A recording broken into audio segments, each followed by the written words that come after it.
গরম গরম ভাতে চুনো মাছের এরকম একটা রেসিপি হলে তো কোনো কথাই নেই, খাওয়াটা জাস্ট জমে যাবে।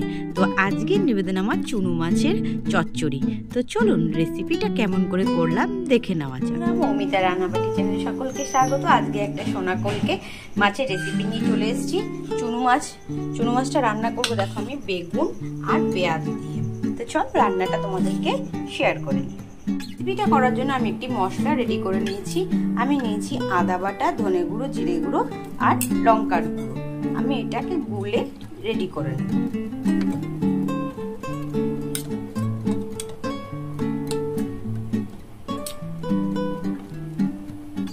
আমি কড়াই গরম হয়ে গেছে, তেল দিয়ে দিলাম। তেলটা এবার গরম হওয়া পর্যন্ত অপেক্ষা করব। এবার আমি মাছের মধ্যে নুন হলুদ মাখিয়ে আমি মাছটা ভেজে নেব।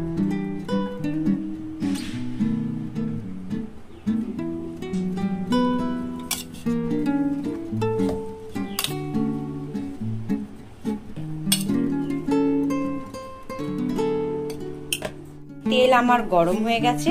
এবার দেখো আমি মাছগুলোকে তেলে ভেজে নেব।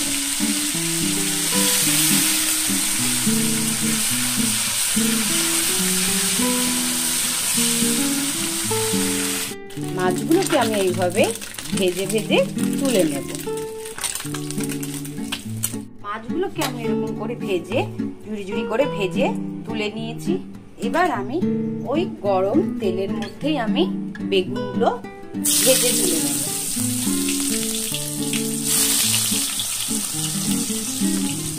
আমি এরকম করে ভেজে নিয়েছি দেখো। এবার ওই গরম কড়াইয়ের মধ্যে তেলের মধ্যে আমি কালো জিরা ফোড়ন দিয়ে আমি পেঁয়াজগুলো দিয়ে দেব।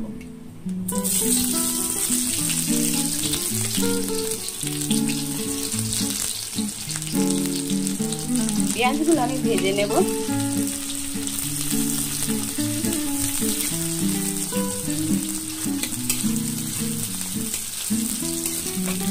পেঁয়াজটা আমার হালকা বেশ ভেজে নেওয়া হয়ে গেছে। এবার আমি যে মশলাটা করে রেখেছিলাম সেই মশলাটা দিয়ে দেব। এবার দেব একটু হলুদ পরিমাণ মতো আর দেব নুন স্বাদ মতো দিয়ে আমি মশলাটাকে ভালো করে কষিয়ে নেব। মশলাটা আমার কষানো হয়ে গেছে। এবার ভেজে রাখা বেগুনগুলো আমি দিয়ে দেব। দিয়ে ভালো করে মশলার সাথে মিশিয়ে নেব। এবার আমি সামান্য পরিমাণ একটু জল দিয়ে দেব। এতে কাঁচা মশলার গন্ধটাও উবে যাবে আর রান্নাটাও আমার ঠিক হয়ে যাবে। ঝোলটা আমার ফুটে উঠেছে। এবার আমি ভাজা মাছগুলো দিয়ে দেব।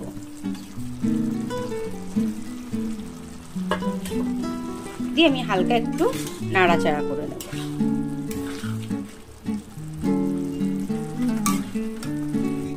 রেসিপিটা আমার হয়ে গেছে। এবার আমি নামানোর আগে একটু সানরাইজের গরম মশলা আমি একটু দিয়ে নামিয়ে নেব।